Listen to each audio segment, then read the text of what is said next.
단 20분의 연설, 그리고 전 세계의 돈은 다시는 예전과 같을 수 없게 되었습니다. 이것은 전쟁 중에 일어난 일이 아닙니다. 혁명도 아니었습니다.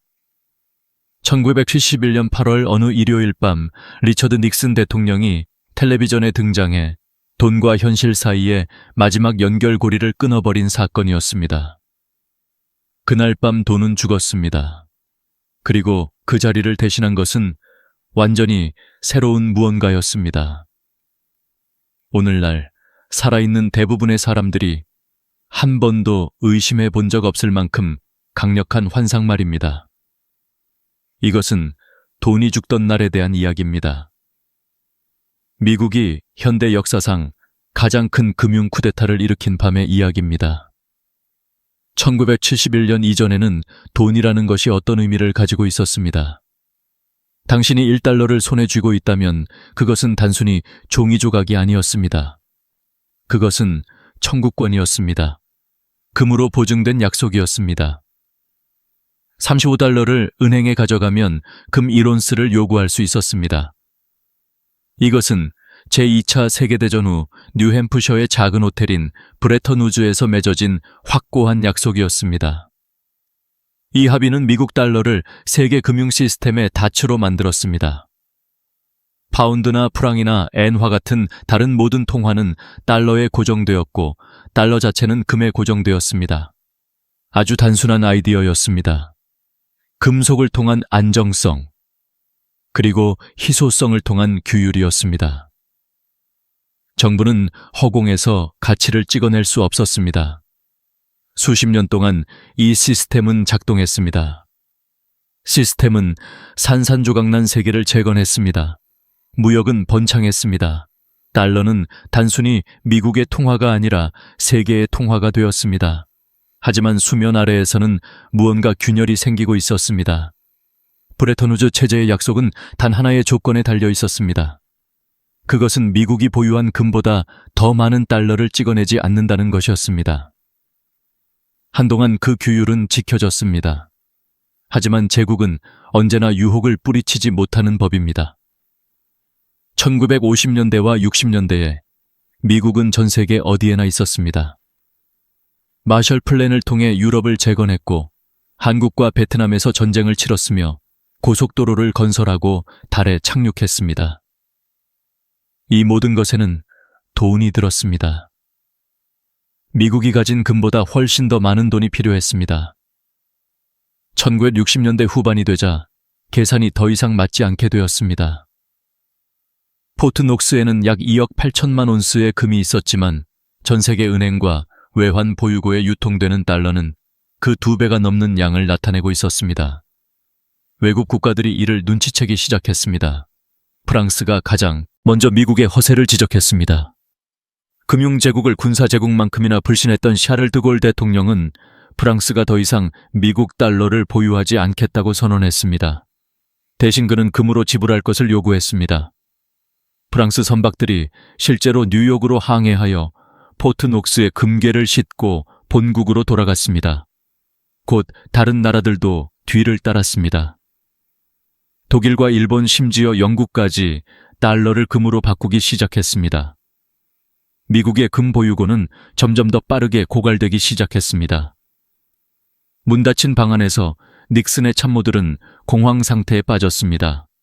미국은 금을 잃기 직전이었고 금을 잃으면 달러를 가치 있게 만들었던 신뢰 또한 잃게 될 상황이었습니다. 정부는 불가능한 선택에 직면했습니다. 약속을 지키고 붕괴할 위험을 감수하느냐, 아니면 시스템을 깨트리고 세계가 눈치채지 못하기를 바라는 것이냐. 닉슨은 두 번째를 선택했습니다. 1971년 8월 15일 저녁 수백만 명의 미국인들이 일상적인 뉴스를 기대하며 텔레비전을 켰습니다. 대신 그들은 책상 앞에 앉은 닉슨 대통령이 전례 없는 발표를 하는 것을 보았습니다. 그는 차분하게 미국이 달러의 금태환을 일시적으로 중단하겠다고 말했습니다. 그 한 문장이 수천 년의 화폐 역사를 끝냈습니다. 일시적이라는 단어는 그것을 포장하기 위한 거짓말이었습니다. 50년이 지난 지금도 그 일시적인 조치는 여전히 효력을 발휘하고 있습니다. 하룻밤 사이에 돈은 약속이 아니라 정책이 되었습니다. 더 이상 금에 묶여 있지 않은 달러는 경제학자들이 말하는 피아트 머니, 즉 법정 화폐가 되었습니다. 정부의 명령으로 만들어진 돈이 된 것입니다. 그리고 그 명령과 함께 세상의 규칙이 바뀌었습니다. 처음에 대중은 거의 눈치채지 못했습니다. 삶은 계속되었습니다. 가게들은 문을 열었고 물가는 한동안 안정적이었습니다. 하지만 권력의 중심부에서는 지각 변동이 일어났습니다. 금이 없으니 한계도 없었습니다. 정부는 제약 없이 돈을 찍어내고 빌리고 쓸 수 있게 되었습니다.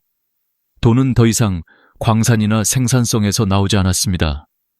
돈은 정치에서 나오기 시작했습니다. 1970년대는 곧 그 대가를 보여주었습니다. 인플레이션이 폭발했습니다.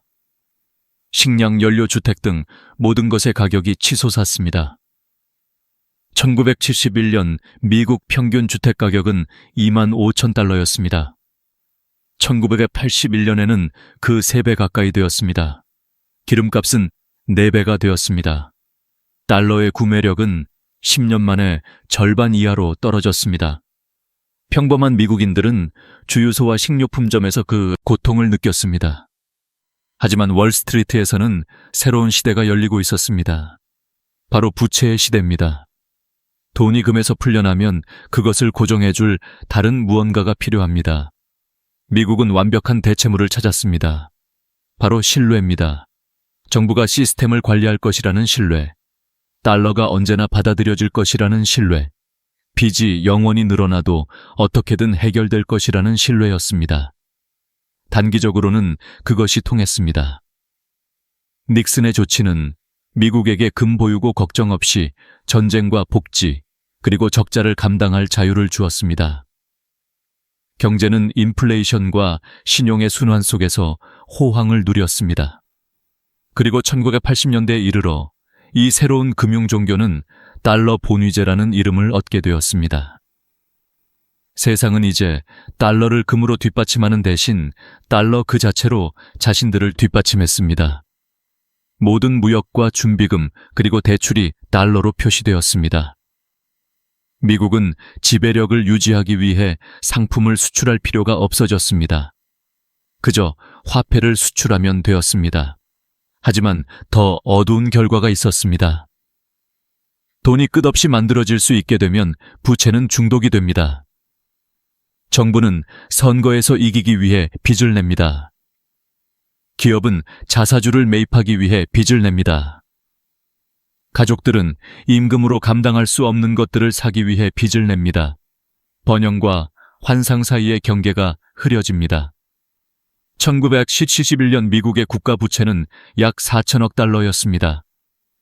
오늘날 그것은 34조 달러가 넘습니다. 거의 100배가 증가했습니다. 그리고 그 부채의 1달러는 모두 닉슨이 금과의 연결고리를 끊었기 때문에 가능했습니다. 세계도 그 뒤를 따랐습니다. 유럽은 자체적인 금 본위제를 포기했습니다. 일본, 캐나다, 호주 모두 법정 화폐를 채택했습니다. 1980년대가 되자 지구상에 실물 가치와 연동된 주요 통화는 단 하나도 남지 않았습니다. 돈은 믿음이 되었습니다. 그리고 역사가 항상 상기시켜 주듯이 믿음은 깨지기 쉽습니다. 아이러니한 것은 닉슨이 새로운 제국을 건설하려고 했던 것이 아니라는 점입니다. 그는 낡은 제국을 구하려고 했을 뿐입니다. 단기적으로 그 조치는 성공했습니다. 미국은 위기를 피했고 시장은 안정되었으며 미국은 금융 왕좌를 지켰습니다. 하지만 그 대가는 숨겨졌고 미래로 미루어졌습니다. 바로 우리가 살고 있는 이 시대로 말입니다. 돈이 닻을 잃으면 다른 모든 것이 표류하기 시작하기 때문입니다. 불평등은 커집니다. 자산 거품은 커집니다. 약속을 지키기 위해 필사적인 정부는 계속해서 돈을 찍어내는 기계로 눈을 돌립니다. 금창고는 다시 열리지 않았습니다. 열 수 없었기 때문입니다. 세계는 저축과 생산보다 부채와 투기, 그리고 조작을 보상하는 시스템에 중독되어 버렸습니다. 환상은 완성되었습니다. 종이는 권력이었고 권력은 종이었습니다. 그 후 수십 년 동안 이 새로운 시스템은 지구를 재편했습니다.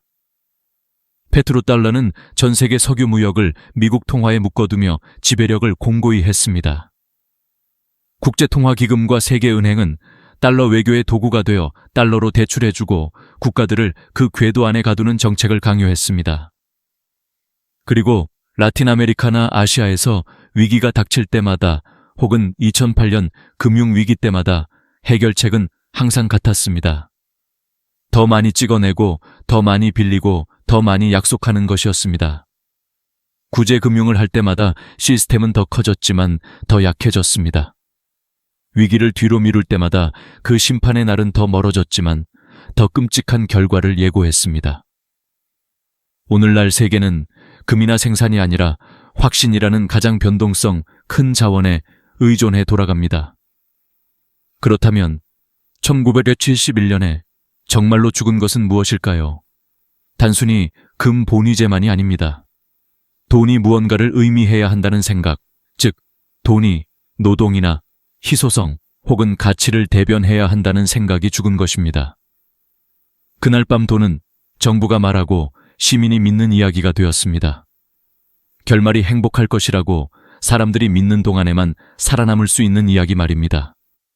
하지만 역사는 우리에게 이런 종류의 모든 이야기가 같은 방식으로 끝난다고 가르쳐 줍니다. 로마는 은을 섞어 화폐 가치를 떨어뜨렸습니다. 프랑스는 아시냐, 지폐를 찍어냈습니다. 바이마르 공화국은 마르크화를 찍어냈습니다. 실질 가치를 약속으로 대체한 모든 제국은 결국 신뢰의 심판을 마주했습니다. 닉슨의 발표는 단순한 경제적 사건이 아니었습니다. 그것은 문명사적 전환점이었습니다. 믿음이 금을 대체한 순간이었습니다. 환상이 현실을 대체한 순간이었습니다.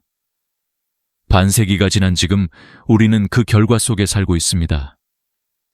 결코 진정으로 사라지지 않는 인플레이션, 결코 갚을 수 없는 부채, 붕괴를 피하기 위해 끊임없는 확장에 의존하는 금융 시스템, 그리고 이것이 정상이라고 믿는 세대. 왜냐하면 그들은 다른 세상을 경험해 본 적이 없기 때문입니다. 당신이 치솟는 물가나 가치가 떨어지는 통화 혹은 수조 달러를 찍어내는 정부를 볼 때 기억하십시오. 이것은 새로운 현상이 아닙니다. 이것은 1971년에 내려진 결정의 긴 메아리입니다. 달러가 해방되고 세계가 달러에 묶이게 된 그날 밤의 메아리입니다. 돈은 굉음과 함께 죽지 않았습니다. 박수갈채 속에서 죽었습니다. 그리고 그 박수 소리는 아직 멈추지 않았습니다. 이 이야기가 당신에게 새로운 관점을 주었다면 미스터리 발견 연구소를 구독해 주십시오. 해답은 미래에 숨겨져 있지 않습니다. 해답은 이미 과거에 쓰여 있습니다.